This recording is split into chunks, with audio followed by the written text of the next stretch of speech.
வராகியை பஞ்சமி நாளினில் கண்டு வணங்கி வந்தால் பெரும் இன்பங்கள் தங்கிடச் செய்திடுவாள், வரும் துன்பங்கள் தீர்த்திடுவாள்.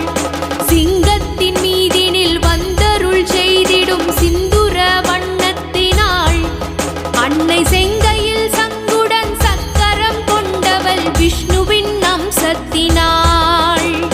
பச்சை நிறத்தவள் இச்சை கெடுப்பவள், பாதம் பணிந்து விட்டால் அவள் உச்சத்திலே நம்மை ஏற்றிடுவாள், கொண்ட ஊழ்வினை போக்கிடுவாள். சர்க்கரை வள்ளியும் செங்கரும்பும் தித்திக்கும் மாதுளமும் தினம் இஷ்டமுடன் கொண்டு படையல் இட்டால் அன்னையும் இன்புறுவாள்.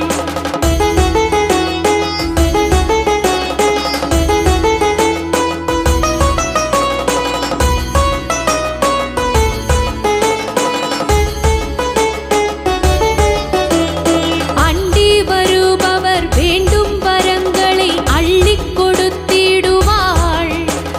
செவ்வரளி மலரினில் பூஜை புரிந்திட புன்னகை செய்திடுவாள்.